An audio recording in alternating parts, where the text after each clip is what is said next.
Leslie Feinberg, Stone Butch Blues, Träume in den erwachenden Morgen.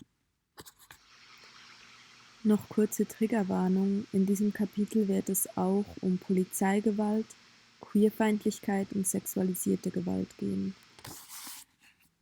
Kapitel 1: Liebe Theresa, ich liege auf dem Bett und vermisse dich. Meine Augen sind ganz geschwollen. Heiße Tränen laufen mir übers Gesicht. Draußen wütet ein heftiges Sommergewitter.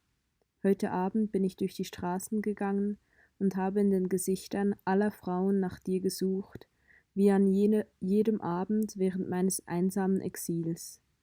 Ich fürchte, ich werde deine lachenden, verschmitzten Augen niemals wiedersehen. Vorhin habe ich in Greenwich Village mit einer Frau einen Kaffee getrunken.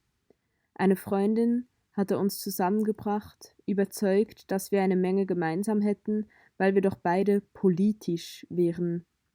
Wir saßen also im Café, sie redete über die Politik der Demokraten und Seminare und Fotografie und Probleme mit ihrer Kooperative und wie sehr sie gegen die Mietpreisbindung sei.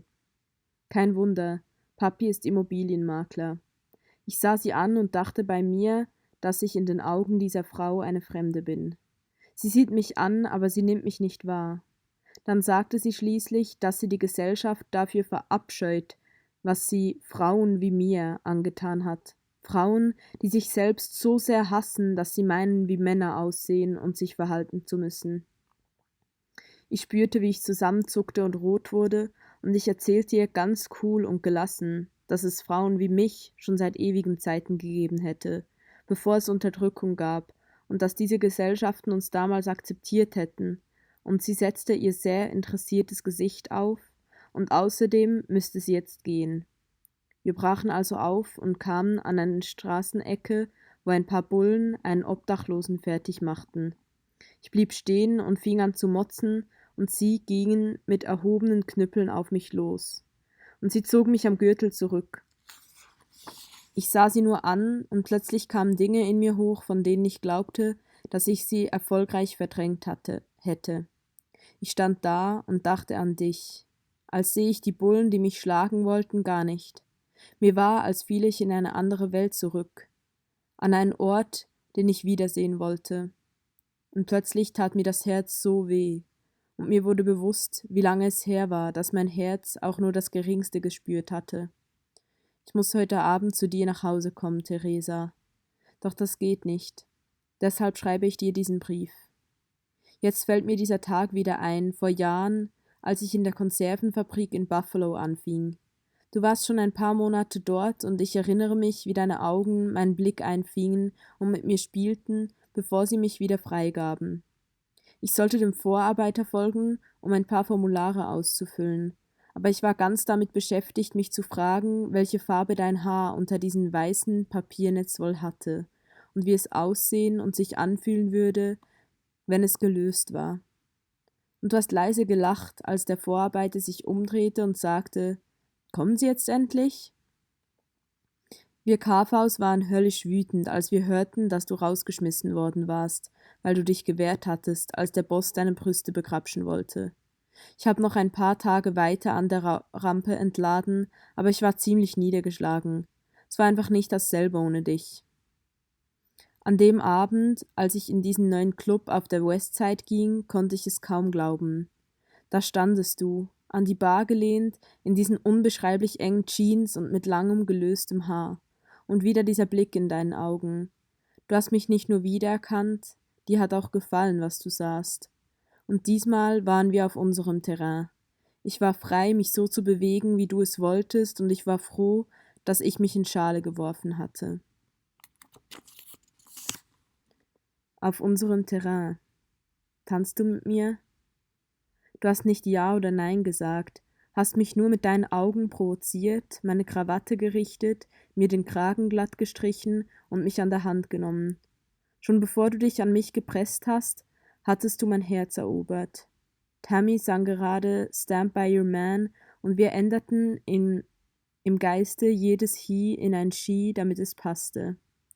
Nachdem du dich so an mich gepresst hattest, war dir mehr als nur mein Herz gewiss.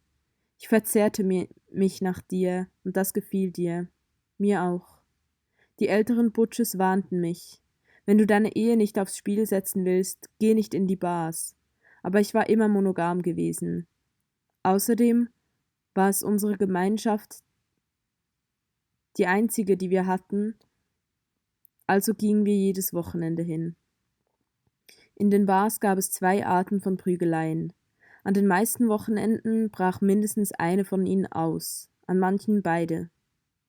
Es gab die Prügeleien der Butches, geprägt von Suff, Scham und eifersüchtiger Unsicherheit. Manchmal waren die Kämpfe furchtbar und breiteten sich aus wie ein Netz, in dem sich jede in der Bar verfing, wie in der Nacht, in der Hetty ihr Auge verlor, als sie von einem Barhocker getroffen wurde. Ich war richtig stolz, dass ich in all den Jahren nie eine Butch geschlagen habe. Weißt du, ich habe sie eben auch geliebt, und ich verstand ihren Schmerz und ihre Scham, weil ich ihnen so ähnlich war. Ich liebte die tiefen Linien, die sich in ihre Gesichter eingegraben hatten, und ihre gebeugten, arbeitsmüden Schultern. Manchmal schaute ich in den Spiegel und fragte mich, wie ich in ihrem Alter wohl aussehen würde. Heute weiß ich es. Sie haben mich auch geliebt, auf ihre Art. Sie haben mich beschützt, weil sie wussten, dass ich keine Samstagabend-Butch war.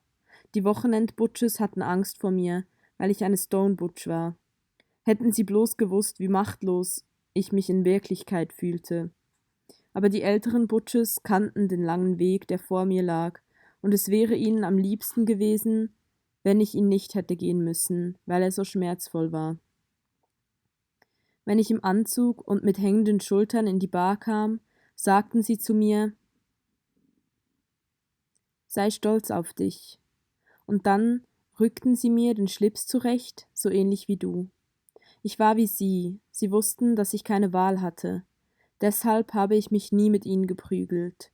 In den Bars schlugen wir einander auf die Schulter und auf der Arbeit gaben wir uns gegenseitig Rückendeckung. Es gab aber auch Zeiten, in denen unsere wirklichen Feinde kamen.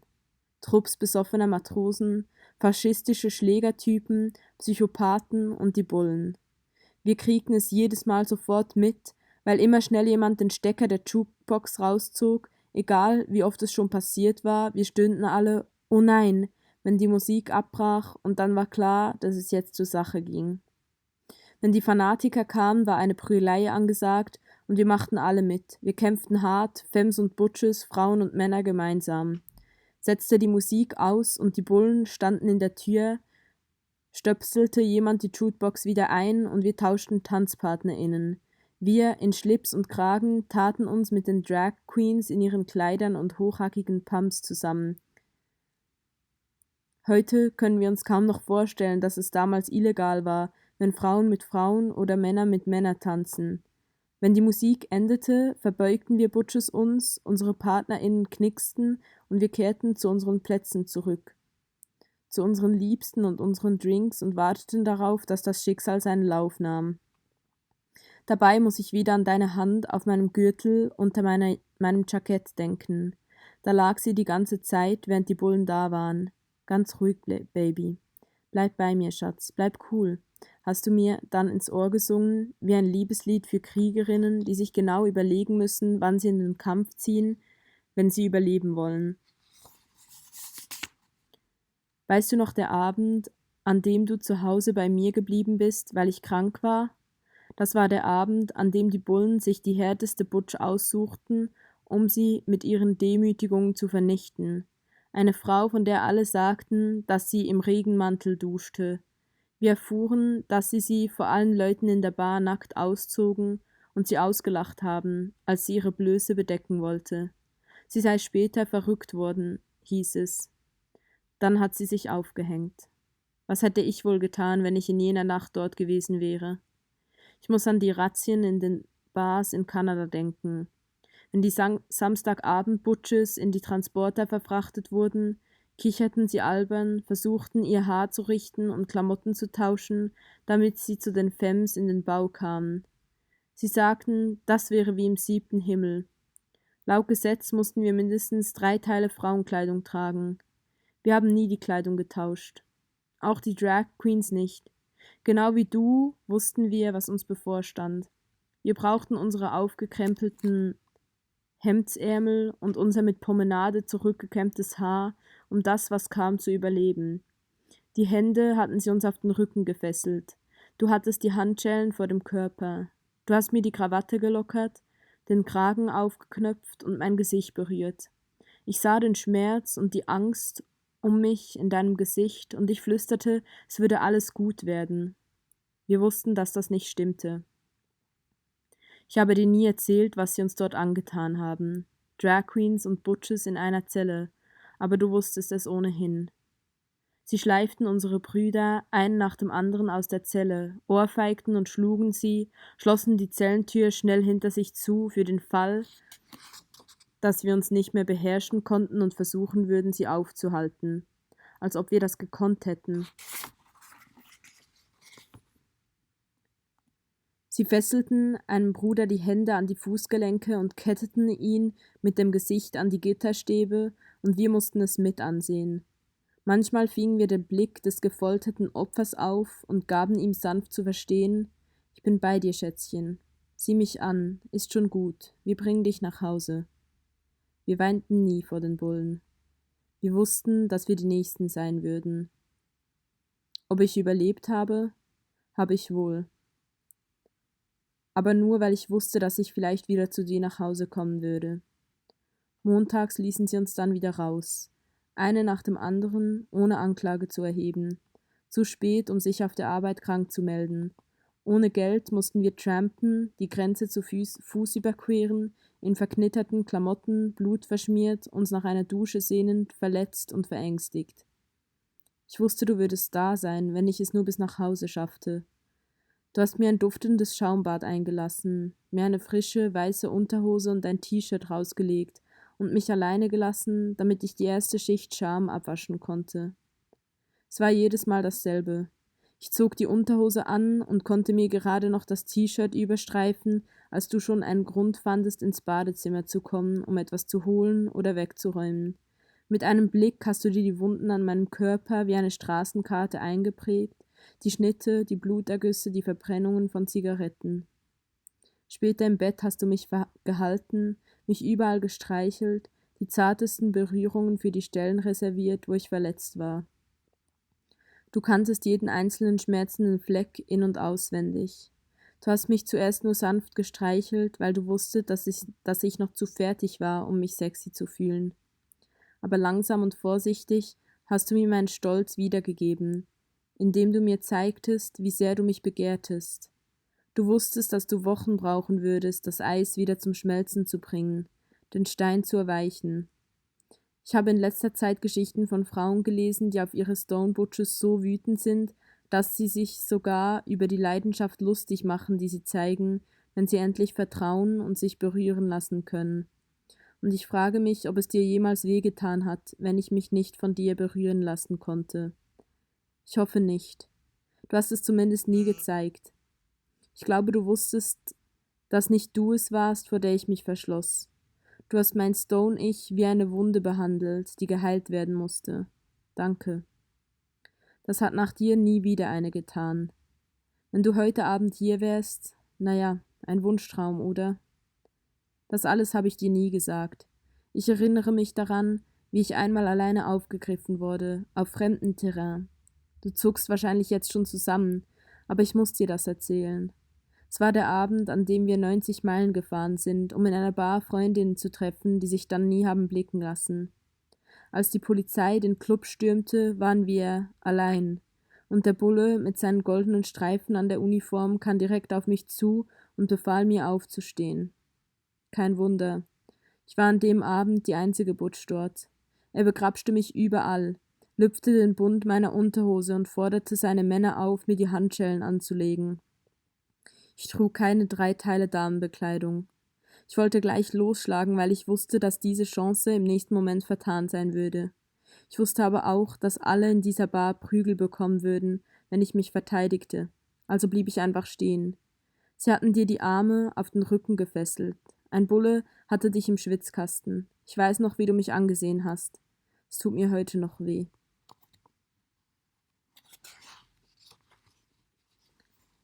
Sie fesselten mir die Arme so fest auf den Rücken, dass ich fast aufgeschrien hätte. Dann zog dieser Bulle ganz langsam seinen Reißverschluss auf, grinste schleimig und befahl mir, mich hinzuknien. Erst dachte ich kann nicht. Dann sagte ich laut zu mir selbst, zu dir und zu ihm, ich will nicht.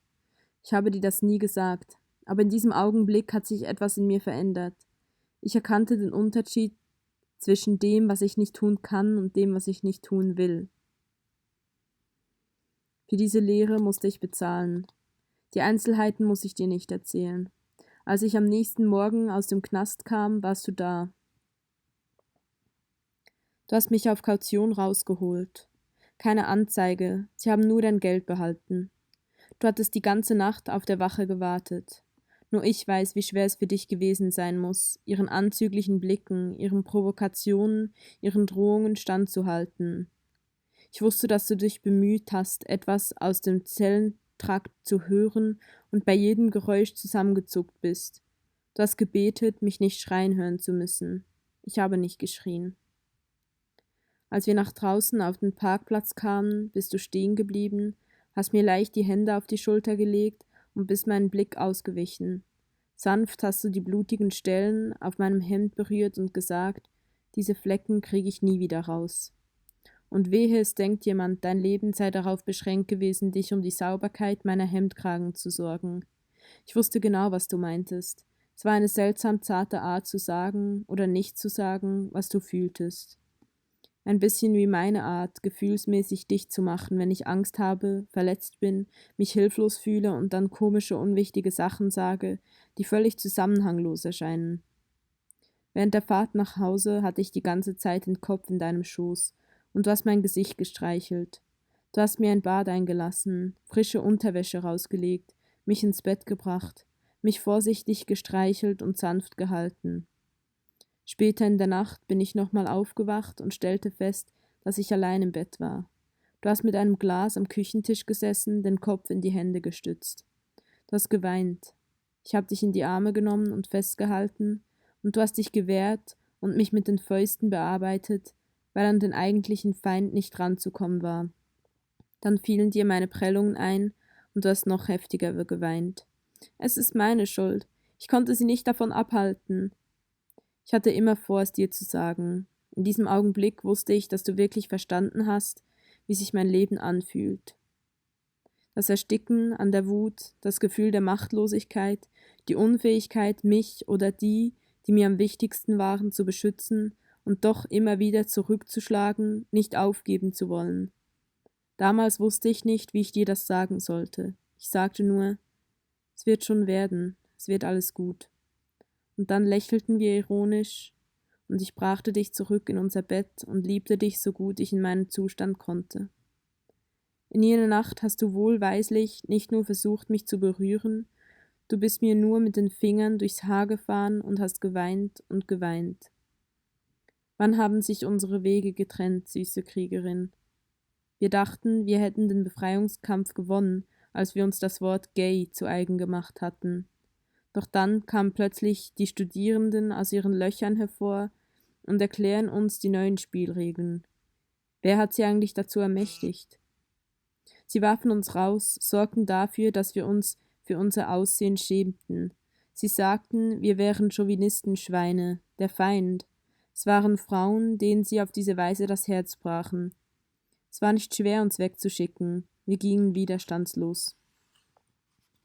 Damals fing ich an, als Mann aufzutreten.